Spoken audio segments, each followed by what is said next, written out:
సరే ఈ మధ్య అంటే ఈ జనరేషన్ పిల్లల గురించి మాట్లాడుకుంటే ముఖ్యంగా యూత్ ఎక్కువగా మత్తు పదార్థాలకి, డ్రగ్స్‌కి అఘాయిత్యాలు చేయడానికి అసలు ఈ క్రైమ్ రేట్ అనేది విపరీతంగా పెరిగిపోతుంది సార్. అంటే దానికి కారణం ఏమై ఉండొచ్చు? అంటే ఎన్ని సెక్షన్స్ ప్రభుత్వం పెడుతున్నా కూడా ఏమాత్రం భయం లేకుండా చిన్న చిన్న పిల్లల మీద తల్లిదండ్రుల మాట వినకపోవడము, ఫోన్‌లో అశ్లీల వీడియోలు చూడడము.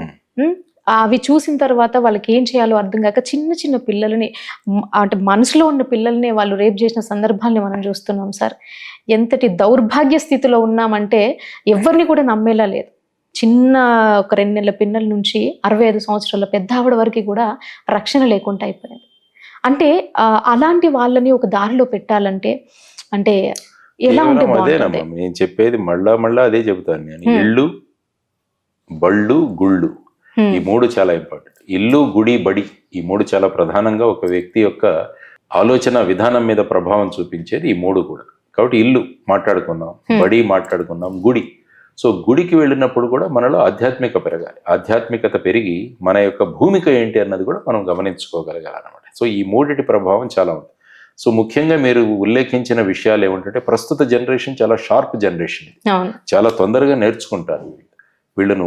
అంటే ఏంటంటే ఒక నదికి విస్తృతమైన శక్తి ఉంటుంది. ఆ శక్తిని మీరు చక్కగా దాన్ని ఛానలైజ్ చేసి ఒక డ్యామ్ కట్టి దాన్ని ఉపయోగించుకుంటే ఏమవుతుందంటే అది ఒక మహాశక్తిగా మారుతుంది. కానీ ఈ నీటిని వదిలేశారనుకోండి వెళ్ళి ఊళ్ళను ముంచేస్తుంది అది. కాబట్టి ఈ గొప్ప శక్తిని మనం ఏ విధంగా ఉపయోగించుకుంటున్నామన్నది అటు ప్రభుత్వాల మీద అటు సమాజం మీద కూడా ఆధారపడి ఉంటుంది. కాబట్టి జనరేషన్ని మనం కొట్టేయలేం. ఈ జనరేషన్లో అద్భుతాలు చేస్తున్నారు పిల్లలు. మీరు చూసుకుంటే బాగా మంచి మార్గంలో వెళుతున్నప్పుడు బ్రహ్మాండంగా వెళుతున్నారు. ఆ తర్వాత ఏంటంటే చాలామంది చదువుకుంటున్నారు, కేవలం చదువుకుంటున్నారు, కానీ వాళ్ళలో డెవలప్మెంట్ అన్నది అవ్వట్లేదు, మానసిక అభివృద్ధి. అందుకనే నేనేమంటానంటే వీళ్ళందరూ కూడా సాక్షరులుగా మారుతున్నారు. అందుకనే మీరు ఒకసారి సాక్షర అనే పదాన్ని తిప్పి రాస్తే రాక్షస అవుతుంది. అవును. కాబట్టి కేవలం విద్యా సంస్థలలో సాక్షరులను తయారు చేస్తే వాళ్ళు సమాజంలోకి వచ్చి రాక్షసులుగా ప్రవర్తిస్తారు. కాబట్టి విద్యా సంస్థల్లో మనం చేయాల్సింది పుస్తక జ్ఞానంతో పాటు అనుభవ జ్ఞానంతో వారికి గనక బోధించగలిగితే వారు సమాజాన్ని అర్థం చేసుకుంటారు. సమాజంలో వారి పాత్ర ఏంటి అన్నది అవుతుంది. దానికి వదిలేసి మీరు 24 గంటలు CGPA ఎంత వచ్చింది, 10/10 వచ్చిందా, 9.8 వచ్చిందా, ఇవే చూసుకుంటున్నాం తప్ప ఒక వ్యక్తిగా ఆ పిల్లవాడు ఏ విధంగా ఎదుగుతున్నాడు, ఆ అమ్మాయి ఏ విధంగా ఎదుగుతుందని చూడట్లేదు. దానితో పాటు ఈ పక్కన ప్రభావం, సమాజంలో ఉన్న ఈ ప్రభావం, ముఖ్యంగా సోషల్ మీడియా అన్నది వచ్చిన తర్వాత ఎవరు ఏదైనా పోస్ట్ చేయొచ్చు, అవును సార్. ఏదైనా చూపించవచ్చు, దాంట్లో ఏదైనా చూడొచ్చు అన్న ధోరణికి వచ్చేసి. కాబట్టి ఏమవుతుంది, యువతరం ముఖ్యంగా ఎక్స్పెరిమెంట్ చేయాలనుకుంటుంది, కొత్త విషయాలు తెలుసుకోవాలనుకుంటుంది. తర్వాత ఏంటంటే చెడు త్వరగా ఆకర్షిస్తుంది మనల్ని ఎప్పుడు కూడా. అందుకనే మీరు చూస్తే Rome was not built in a day అంటాడు, బట్ హిరోషిమా నాగసాకి కొన్ని సెకండ్లలో నాశనం అయిపోయాయి. అవును. కాబట్టి డిస్ట్రక్షన్ చాలా త్వరగా జరుగుతుంది, దాన్ని ఎక్కువగా అట్రాక్షన్ కూడా అవుతుంది ఈ మధ్యలో. ఎవరైనా మంచి మార్గంలో వెడుతున్నప్పుడు అంత పెద్ద వీడియోస్ పాపులర్ అవ్వవు. అదే ఎవరైనా అపశబ్దం మాట్లాడారు, ఎవరైనా చెడు మాటలు మాట్లాడంటే దాన్ని విపరీతంగా చూసేస్తున్నారు ఈ మధ్య. సో ఆ విధమైన ప్రభావంలో ఈ పిల్లలు ఉన్నారు. కాబట్టి వాళ్ళను ఈ ప్రభావంలో పడకుండా చూడాల్సిన బాధ్యత అటు ఇంట్లోనూ ఇటు బడిలోను ఆ తర్వాత ప్రభుత్వం మీద కూడా ఉంది.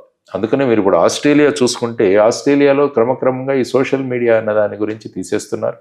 ఆ తర్వాత భారతదేశంలో కూడా 16 సంవత్సరాల లోపలి వాళ్ళు సోషల్ మీడియాలో జాయిన్ అవ్వాలంటే వాళ్ళ తల్లిదండ్రుల పర్మిషన్ ఉండాలని చెప్పి కొత్తగా ఒక నియమం తీసుకొస్తామని. నియమాలు ఎంత పెట్టినా కూడా స్వనియంత్రణ లేకుంటే ఏమవుతుందంటే దానికి ఎక్కడో మార్గాలు చూసుకుంటారు. ఆ తర్వాత ముఖ్యంగా సమాజాన్ని ప్రభావితం చేస్తున్నది డ్రగ్స్.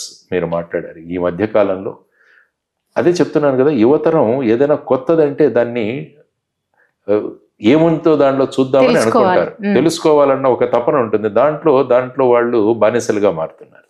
కాబట్టి ముఖ్యంగా చేయాల్సింది దీన్ని సరఫరా కట్ చేయాలి, ఎక్కడి నుంచి వస్తుంది అన్నది కట్ చేయాలి.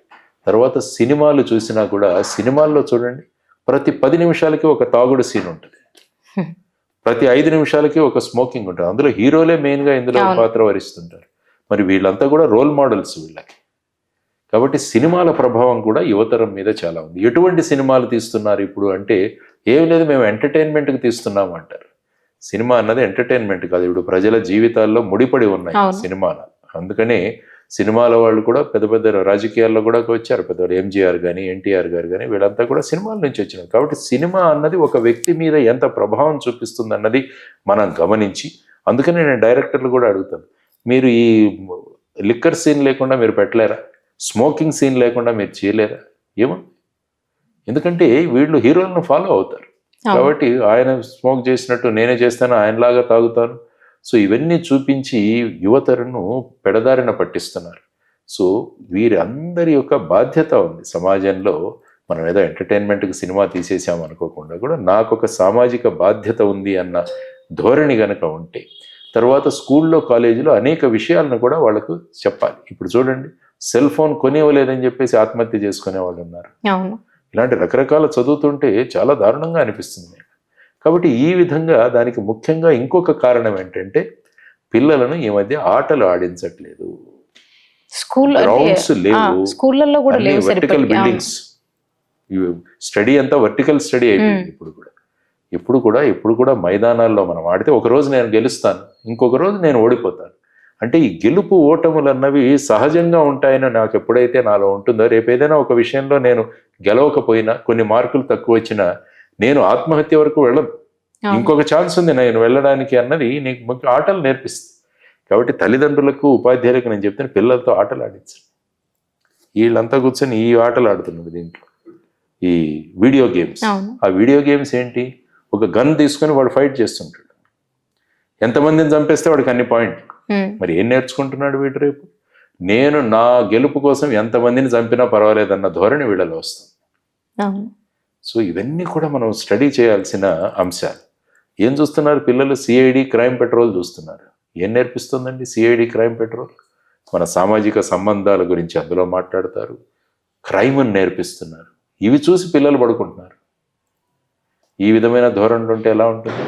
కాబట్టి వీటన్నింటినీ కూడా ప్రభుత్వాలు, విద్యా విధానం, కుటుంబాలు వీరందరూ కూడా పట్టించుకోవాలి. ఒక సభ్య సమాజంగా మనం కూడా ఇందులో పాత్ర వహించాలి. అప్పుడే ఏమవుతుందంటే రాబోయే తరాన్ని ఒక మంచి తరాన్ని చేయగలిగితే ఒక దేశ భవిష్యత్తు మారుతుంది. సో ఆ విధంగా చూస్తే సర్వేపల్లి రాధాకృష్ణన్ గారు చెప్పినట్టు దేశ నిర్మాణం తరగతి గదుల్లో అవుతుంది అంటాడు ఆయన. కాబట్టి దేశ నిర్మాణం అవ్వాలి, మార్కులు తెచ్చుకోవడం కాదు. ఒక మార్పులతో కూడిన జీవితాలను అక్కడి నుంచి తీసుకురాగలిగితే రేపు దేశ నిర్మాణం బ్రహ్మాండంగా జరుగుతుంది. సో ఈ బాధ్యత అప్పుడే వీళ్ళు దీని నుంచి దూరంగా పెడతారు. ఈ డ్రగ్స్ ప్రభావం కానీ, ఈ మందు కానీ, ఈ లిక్కర్ కానీ, ఆల్కహాల్ కానీ ఇవన్నీ కూడా తగ్గుతాయి. కానీ ప్రభుత్వాలు ఎలా తయారయ్యాయంటే ఇప్పుడు లిక్కర్ ఆదాయం లేకుంటే, ఎక్సైజ్ ఆదాయం లేకుంటే ప్రభుత్వాలు నడవని పరిస్థితి. కాబట్టి వీధి వీధికి షాపు. నేనంటా నీ షాపులన్నీ తీసి లైబ్రరీలు పెట్టండి, ప్రతి వీధిలో ఒక లైబ్రరీ పెట్టండి, ఎంత చక్కగా ఉంటుంది. ఎందుకు కావాలి లిక్కర్? మనకి అవసరమా? సో ఇవన్నీ కూడా ఆలోచించాల్సిన అంశాలండి ఇవన్నీ. కానీ ప్రభుత్వాలు ఆ విధంగా, ఎందుకంటే కోవిడ్ టైంలో ప్రధానమంత్రి గారు ఒకరు మీటింగ్ పెడితే ముఖ్యమంత్రులు అడిగిన మొదటి డిమాండ్ ఏంటంటే మా లిక్కర్ షాప్స్ తెరవండి అన్నారు. అవును సార్, మా స్కూల్స్ తెరవండి అని కాదు, లిక్కర్ షాప్స్ తెరవండి, ఎందుకంటే మా ప్రభుత్వాలు నడవు. సో ఈ విధంగా చూసుకుంటూ లిక్కర్ స్కాములు ఇవన్నీ కూడా జరుగుతాయి. కాబట్టి ఆలోచన విధానం మారాలి. ఇటువంటి ఆలోచన మార్పు చెందిన వ్యక్తుల్ని మనం అక్కడ కూర్చోబెట్టాలి. ప్రభుత్వాలు మన ప్రతినిధులుగా వాళ్ళని ఎన్నుకోవాలి.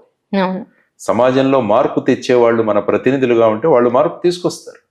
లేకుంటే 30 కోట్లు 40 కోట్లు పంచేవాడు రేపు అవుతే వాడు దాన్ని 100 కోట్లు చేయాలనుకుంటాడు, కానీ మీ గురించి ఏం పట్టించుకుంటాడు? ఇవి ఆలోచించాల్సింది ప్రజలు.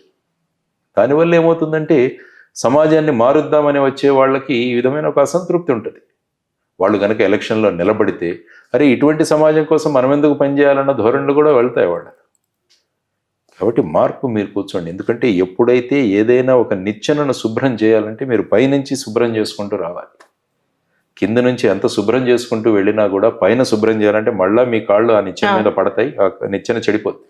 అదే మీరు ముందెక్కి పైనుంచి శుభ్రం చేసుకుంటూ వచ్చారండి, మంచి రాజకీయ వ్యవస్థ స్వచ్ఛంగా ఉందనుకోండి, ఇంకా ఏమీ అవ్వదు. సమాజం ఎంత చక్కగా ఉంటుందంటే ఒక అవినీతి లేని మంత్రి ఉంటే సివిల్ సర్వెంట్స్ ఎంత అవినీతి చేద్దాం అనుకున్నా కూడా చేయలేరు. అదే మంత్రి అవినీతి పరుడైతే కింద వాళ్లను, అవినీతి చేసే వాళ్ళని తన చుట్టూ చేర్చుకొని సమాజాన్ని పాడు చేస్తాడు. కాబట్టి ప్రజలు గమనించాల్సింది, ఓటర్స్ గమనించాల్సిన ఈ ముఖ్యమైన విషయం అన్నమాట. మనల్ని మన ప్రతినిధిగా ఎవరిని ఎన్నుకుంటున్నాము? ప్రజలకు ఏం కావాలి? ఇప్పుడు మా పెళ్ళిళ్ళకు వస్తున్నారా?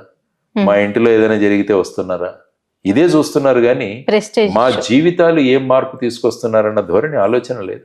కాబట్టి ఈ ఆలోచనలు తీసుకురావాలంటే విద్యా విధానంలో చిన్నతనం నుంచే ఇటువంటి ఆలోచనలు వాళ్ళలో మనం తీసుకురావాలి అన్నది మనం నేర్చుకోవాలి. అప్పుడే ఈ డ్రగ్స్ వీటన్నిటి నుంచి ప్రజలు దూరంగా వెళ్ళిపోతారు. రేపు ఈజీ మనీ డ్రగ్స్ కూడా, డ్రగ్స్ వెనకాల ఎంతమంది పొలిటీషియన్స్ ఉన్నారో మనకు తెలియదు, ఎంతమంది సినిమా వాళ్ళు ఉన్నారో మనకు తెలియదు. చూడండి, ఎక్కడ డ్రగ్ కేసినా కూడా మళ్ళీ సినిమా వాళ్ళందరినీ పిలిపిస్తారు ఇన్వెస్టిగేషన్. మరి ఏమవుతుందండి?